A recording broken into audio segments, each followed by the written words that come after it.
බන්ධනාගාරයේ කෙටුමක් ඇති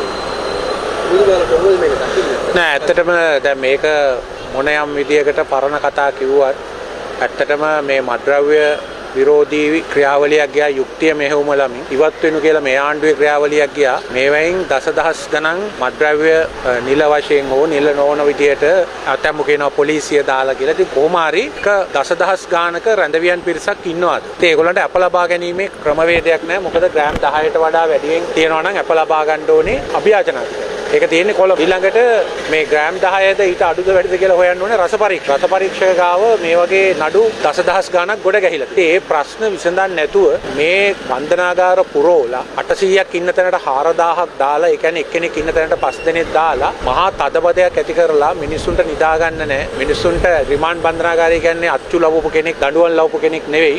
ඊටාත්ම වේදනාකාරී විදියට ඇත්තටම මිනිස්සුන්ව ප්‍රකෝප කරන්න පාතාලයේ මෙහෙවන තැනක් බවට බන්ධනාගාරපත් වෙලා තියෙනවා. මේකට විසඳුමක් හැටියට අපි ඒ කාලේ නිට්ටඹුවේ විශාල බන්ධනාගාරයක් ඉදි කරන්නත් ඒ වගේම කළුතර මිල්ලනිය ප්‍රදේශෙත් ඉඩම් අඳුරගෙන කටයුතු කරලා තිබුණා. මේ උසාවි සංකීර්ණයටත් මෙතෙන්ට BCC එකේ ඉඩම ලබා දුන්නේ අපි. මොකද මෙතන මේ හිර වෙලා කටයුතු කරන නිසා. ඉතින් මේ ආණ්ඩුව කරන්න ඕනේ අතීතයේ දොස් කීකේ ඉන්නේ නැතුව ඒ වැඩ පිළිවෙල වල ටික ක්‍රියාත්මක කරන්නත් රස පරීක්ෂක දෙපාර්තමේන්තුවේ ඒ ප්‍රශ්නේ විසඳීමට කටයුතු කරන්නත් ඉතා ඉක්මනින් සහ අප ලබා ගැනීම සඳහා විශේෂයෙන් මද්ද්‍රව්‍ය වැරදි වල තියෙන අප ලබා ගැනීම සඳහා තියෙන ක්‍රමවේද පිළිබඳව කටයුතු කරන්න. අනිත් පැත්තෙන් කොච්චර කතා කළත් මේ ඩිජිටල් අධිකරණයක් ගැන එහෙම ඩිජිටල් ක්‍රියාමාර්ග අපට නම් අදත් මේ උසාවියේ දැක ගන්න නැහැ. ඒ නිසා ඉතාමත්ම බරපතල විදියට මීට අවුරුදු 100කට කලින් සිලිඳුගේ කාලේ නඩුව අහපු ක්‍රමය තමයි තාම යන්නේ. අපේ ශ්‍රේෂ්ඨාධිකරණයේ ගරු ප්‍රධාන විනිසුරෙක් වන යසන්ත කෝදාගොඩ මහත්මයාම කිව්වා අවුරුදු 47ක් යනවා බෙදුම් නඩුවක් කරන්න කියලා. ඒ කියන්නේ අද උපදින ළමයෙක් ඔහුට අවුරුදු 50 ලැබුවම තමයි දැන් නඩුව බෙදුම්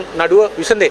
ඒ එවැනි අධිකරණ ව්‍යුහයකින් යුක්තිය ඉටු වෙන්නේ නැති බව අපිට පේනවා. මොකද යුක්තිය ඉටු වීම පමා වීම කියන්නේ යුක්තිය ඉටු නොවීම කියන කාරණේ. ඉතින් මේවා සම්බන්ධයෙන් විවෘත ක්‍රියාමාර්ග ගන්න නැතුව අවස්ථාවාදීව කටයුතු කිරීමෙන් Tamanට හිතවත් අයව අධිකරණයට පත් කර ගැනීමට උත්සාහ කිරීම එහෙම නැත්නම් තෝරාගත් විනිසුරු කීපයකට අධිකරණ ශේෂ්ඨයේ දීර්ඝ කිරීම ලබා දීම වැනි ක්‍රියාවලින් මේ ප්‍රශ්න විසඳෙන්නේ නැහැ. ඒක තමයි කියන්න තියෙන්නේ. මේ ප්‍රශ්නේ තවත් උග්‍ර වීම තමයි වෙන්නේ. ඒ වගේම විවෘතවම කියනවා ඔය ගේන්න යන සංශෝධනයේ අරමුණ, ව්‍යවස්ථා සංශෝධනයේ අරමුණ නඩු මං කිරීමවත් විනිසුරුන් ප්‍රමාණය වැඩි කිරීමවත් නෙවෙයි 2028 ණය ගෙවන්න තියෙනවා. ණය ගෙවන්න ප්‍රථම ජනාධිපතිටත් මේ 159ක පාර්ලිමේන්තුවටත් තමන්ගේ කාලය දීර්ඝ කර ගැනීම සඳහා ව්‍යාජ ජනමත විචාරණයක් පවත්වන්න උත්සාහ කරනවා. ඒ ව්‍යාජ ජනමත විචාරණයට පෙර ඒ අයට දේශපාලන අභියෝගයක් වෙන පිරිස් අත්අඩංගුවට ගැනීමෙන්, කිරබාරයට දැමීමෙන් පිටිය සුද්ධ කර ගැනීම තමයි කරන්නේ. මේක තමයි ජයවර්ධන ජනාධිපතිතුමත් අඩු වැඩි වශයෙන් 1977 ඉඳන් කළේ. ඉතින් ඒකේ ප්‍රතිඵල මේ රට දැක්කා. මේ අයටත් ඒ මගේම යන්න පුළුවන්. ඒ ක්‍රම වෙනසක් ඇති කරනවා. පිරිසුදු දේශපාලන අලුත් සංස්කෘතියක් ගොඩනගනවා කියලා කිව්වට ජයවර්ධන ජනාධිපතිතුමාගේ ක්‍රමයටත් වඩා අන්ත ක්‍රමයක තමයි කණ්ඩු කුමාර දිසානායක මහත්මයා අද වෙනකොට යන්නේ. ඒ වගේම දැන් කියනවා නේද මහර සිද්ධිය ඇවිල්ලා මේ දේශපාලනික වශයෙන් කරපු සිදුවීමක් කියලා පරීක්ෂණයක් කරනවා. ඔය ඉතින් මේ මිනිස්සුන්ට වග උත්තර බඳින්න කියන කතානේ.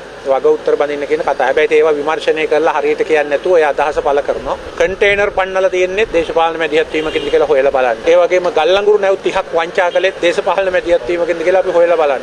මහා භාණ්ඩාගාරයෙන් ඩොලර් මිලියන 2.5ක් අතුරුදහන් වුණේ දේශපාලන මැදිහත් වීමකින්ද කියලා හොයලා බලනවා හොඳයි.